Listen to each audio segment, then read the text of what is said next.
Education system లో ఉన్నటువంటి changes. Government school పిల్లల్ని ఐక్యరాజ్య సమితికి తీసుకెళ్లి డిబేట్స్ ఇప్పించారంటే అది కనిపించలేదా మీకు? ఎప్పుడన్నా జరిగిందా? ఇన్ని సంవత్సరాల చరిత్ర చింతకాయ అని చెప్పుకొని తిరుగుతారు కదా, ఎప్పుడైనా జరిగిందా?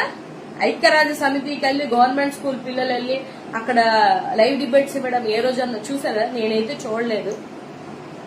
మరి మీరు చేస్తుంటే మరి మీకే తెలియాలి. సో గెలిచి 2 నెలలు కాదు, గెలిచి 2 నెలలకు విమర్శ చేయట్లేదు. వాళ్ళు అసెంబ్లీలో ఒప్పుకున్నారు కాబట్టి అడుగుతున్నాం. చాలా క్లియర్ గా మీరు లోకేష్ బాబు వీడియోస్ చూడలేదా? అంటే మీకు ఓన్లీ వైఎస్ఆర్సీపీకి సంబంధించిన వీడియోస్ వస్తాయేమో నాకు తెలియదు, కానీ చాలా క్లియర్ గా లోకేష్ బాబు గారు చెప్పారు అసెంబ్లీలో, అవ్వదు ఈ ఇయర్, అవ్వదు నెక్స్ట్ ఇయర్ అని చెప్పేసి. అది నేను అడుగుతున్నాను. సో అమ్మఒడి అంటే వాళ్ళ తల్లికి వందనం మర్చిపోయారు, వాళ్ళ పేరు మార్చుకున్నారు కదా, మర్చిపోయారు. తల్లికి వందనం, ఫ్రీ ఇసుక, తర్వాత 1500, తర్వాత ఇప్పుడు ఆరోగ్యశ్రీ, దాని తర్వాత ఫ్రీ సిలిండర్లు, తర్వాత ఫ్రీ బస్సు, ఆ ఊసేలేదు. ఇవన్నీ చేస్తారని మీకు ఓట్లేశారు జనాలు. ముందు తెలీదా మీకు? వచ్చేటప్పుడు మీరే కదా స్టార్టింగ్ నుంచి అంతా జగన్మోహన్ రెడ్డి గారు అప్పులు అప్పులు అప్పులు అప్పులు అప్పులు అనుకుని వచ్చారు కదా. అప్పులు ఉంటాయని మరి మీకు ముందే తెలుస్తుంది కదా, మరి ఎందుకు ఇచ్చారు? అంటే దొంగ ప్రామిసులు చేసి ఎలాగైనా ఆ సీట్ ఎక్కాలి, ఎలాగైనా ఆ సీఎం సీట్ లో కూర్చోవాలి అన్న మీ ఆరాటం నిజమైంది, కాదని నేను అనట్లేదు. కానీ ఆ జనాలకి పాపం వాళ్ళనే ఓట్లేసిన పాపం వాళ్ళేం చేస్తారు, వాళ్ళు ఎందుకు మోసం చేశారు? నేను ఇప్పుడు కాదు, ఈ విజయబాబుకి చెప్తున్నాను. ఒకసారి రోషయ్య గారు మాట్లాడారు, నేను నిన్న కూడా మొన్న మాట్లాడాను. ఆయన మాట్లాడిన ఒక వీడియో ఉంటది, అది వెళ్ళి చూడండి. అది 20 సంవత్సరాల క్రితం మాట్లాడిన వీడియో.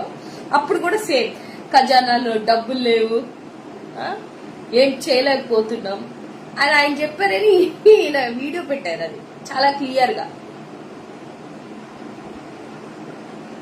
సో నేనేమంటున్నా అంటే,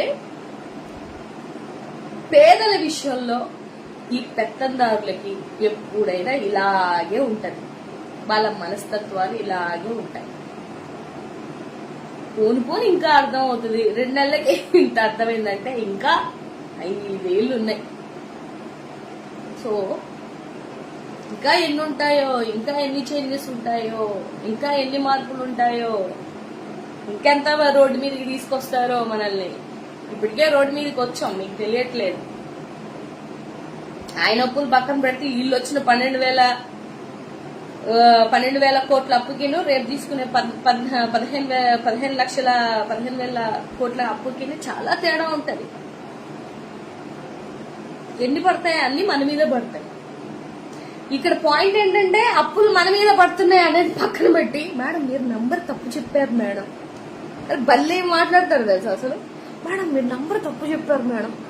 నా నెంబర్, నీ నెంబర్ తప్పు చెప్పింది కాదురా, మీరు గుర్తించాల్సింది. ఆ అప్పు మన మీద పడుతుంది, మనమే తీర్చుకోవాలి అనేది గుర్తుపెట్టుకోండి. ఎన్నో చెప్తారు, ఇంకా రెడీగా ఉండండి. ప్రతి ఒక్కటి ఇలాగే ఉంటది సిచ్యువేషన్స్. అన్ని తీసేస్తారు, ఏవి ఉంచరు. సామాన్యుడికి అందుబాటులో ఏవి ఉండవు. జగన్మోహన్